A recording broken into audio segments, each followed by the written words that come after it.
Chapter 1, which treats of the character and pursuits of the famous gentleman Don Quixote of La Mancha.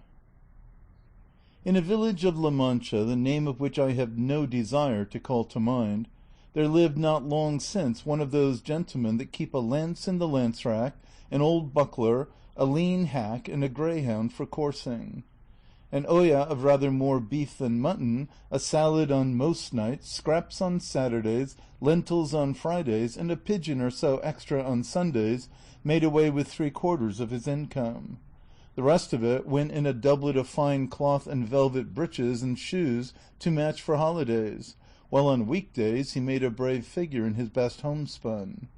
He had in his house a housekeeper past 40, a niece under 20, and a lad for the field and market-place, who used to saddle the hack as well as handle the bill-hook. The age of this gentleman of ours was bordering on 50. He was of a hardy habit, spare, gaunt-featured, a very early riser and a great sportsman. They will have it his surname was Quijada or Quesada, but here there is some difference of opinion among the authors who write on the subject, although from reasonable conjectures it seems plain that he was called Quijana. This, however, is of but little importance to our tale. It will be enough not to stray a hair's breadth from the truth in the telling of it. You must know, then, that the above-named gentleman, whenever he was at leisure, which was mostly all the year round, gave himself up to reading books of chivalry, with such ardor and avidity that he almost entirely neglected the pursuit of his field sports, and even the management of his property, and to such a pitch did his eagerness and infatuation go that he sold many an acre of tillage land to buy books of chivalry to read, and brought home as many of them as he could get.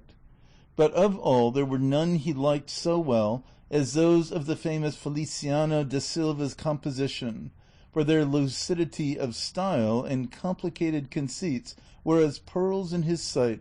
particularly when in his reading he came upon courtships and cartels, where he often found passages like, "The reason of the unreason with which my reason is afflicted, so weakens my reason that with reason I murmur at your beauty." Or again, "The high heavens, that of your divinity divinely fortify you with the stars, render you deserving of the desert your greatness deserves." Over conceits of this sort the poor gentleman lost his wits, and used to lie awake striving to understand them and worm the meaning out of them, what Aristotle himself could not have made out or extracted had he come to life again for that special purpose. He was not at all easy about the wounds which Don Belianis gave and took, because it seemed to him that, great as were the surgeons who had cured him, he must have had his face and body covered all over with seams and scars. He commended, however, the author's way of ending his book with the promise of that interminable adventure, and many a time was he tempted to take up his pen and finish it properly as is there proposed, which no doubt he would have done, and made a successful piece of work of it too, had not greater and more absorbing thoughts prevented him. Many an argument did he have with the curate of his village, a learned man and a graduate of Sigenza, as to which had been the better knight, Palmerin of England or Amadis of Gaul. Master Nicholas, the village barber, however, used to say that neither of them came up to the Knight of Phoebus, and that if there was any that could compare with him, it was Don Galaor, the brother of Amadis of Gaul, because he had a spirit that was equal to every occasion, and was no finikin knight, nor lachrymose like his brother, while in the matter of valor he was not a whit behind him. In short, he became so absorbed in his books that he spent his nights from sunset to sunrise, and his days from dawn to dark, poring over them, and what with little sleep and much reading his brains got so dry that he lost his wits. His fancy grew full of what he used to read about in his books, enchantments, quarrels, battles, challenges, wounds, wooings, loves, agonies, and all sorts of impossible nonsense, and it so possessed his mind that the whole fabric of invention and fancy he read of was true, that to him no history in the world had more reality in it. He used to say that the Cid Ruy Diaz was a very good knight, but that he was not to be compared with the Knight of the Burning Sword, who with one backstroke cut in half 2 fierce and monstrous giants. He thought more of Bernardo del Carpio, because at Roncesvalles he slew Roland, in spite of enchantments, availing himself of the artifice of Hercules when he strangled Antaius, the son of Terra, in his arms. He approved highly of the giant Morgante, because although of the giant breed, which is always arrogant and ill-conditioned, he alone was affable and well-bred. But above all, he admired Reinaldos of Montauban, especially when he saw him sallying forth from his castle and robbing every one he met, and when beyond the seas he stole that image of Mahomet, which, as his history says, was entirely of gold. And to have a bout of kicking at that traitor of a Ganelon, he would have given his housekeeper and his niece into the bargain.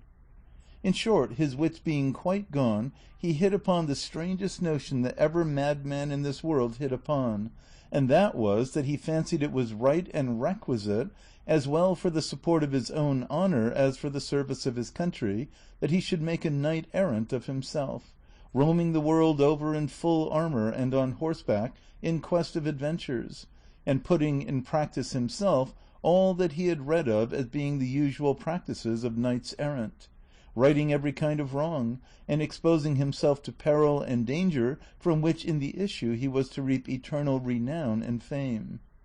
Already the poor man saw himself crowned by the might of his arm Emperor of Trebizond at least, and so, led away by the intense enjoyment he found in these pleasant fancies, he set himself forthwith to put his scheme into execution. The first thing he did was to clean up some armour that had belonged to his great-grandfather, and had been for ages lying forgotten in a corner, eaten with rust and covered with mildew. He scoured and polished it as best he could, but he perceived one great defect in it, that it had no closed helmet and nothing but a simple morion. This deficiency, however, his ingenuity supplied, for he contrived a kind of half-helmet of pasteboard, which, fitted onto the morion, looked like a whole one. It is true that in order to see if it was strong and fit to stand a cut, he drew his sword and gave it a couple of slashes, the first of which undid in an instant what had taken him a week to do. The ease with which he had knocked it to pieces disconcerted him somewhat, and to guard against that danger he set to work again, fixing bars of iron on the inside until he was satisfied with its strength, and then, not caring to try any more experiments with it, he passed it and adopted it as a helmet of the most perfect construction. He next proceeded to inspect his hack, which, with more quartos than a real, and more blemishes than the steed of Gonella, that tantem pellis et asse fuit, surpassed in his eyes the Bucephalus of Alexander, or the Babieca of the Cid. 4 days were spent in thinking what name to give him, because, as he said to himself, it was not right that a horse belonging to a knight so famous, and one with such merits of his own, should be without some distinctive name, and he strove to adapt it so as to indicate what he had been before belonging to a knight-errant, and what he then was. For it was only reasonable that, his master taking a new character, he should take a new name, and that it should be a distinguished and full-sounding one, befitting the new order and calling he was about to follow. And so, after having composed, struck out, rejected, added to, unmade, and remade a multitude of names out of his memory and fancy, he decided upon calling him Rocinante, a name to his thinking lofty, sonorous, and significant of his condition as a hack before he became what he now was, the first and foremost of all the hacks in the world. Having got a name for his horse so much to his taste, he was anxious to get one for himself, and he was 8 days more pondering over this point, till at last he made up his mind to call himself Don Quixote, whence, as has been already said, the authors of this veracious history have inferred that his name must have been beyond a doubt Quijada and not Quesada as others would have it. Recollecting, however, that the valiant Amadis was not content to call himself curtly Amadis and nothing more, but added the name of his kingdom and country to make it famous, and called himself Amadis of Gaul, he, like a good knight, resolved to add on the name of his, and to style himself Don Quixote of La Mancha, whereby he considered he described accurately his origin and country, and did honor to it in taking his surname from it. So then, his armor being furbished, his morion turned into a helmet, his hack christened, and he himself confirmed, he came to the conclusion that nothing more was needed now but to look out for a lady to be in love with. For a knight errant without love was like a tree without leaves or fruit, or a body without a soul.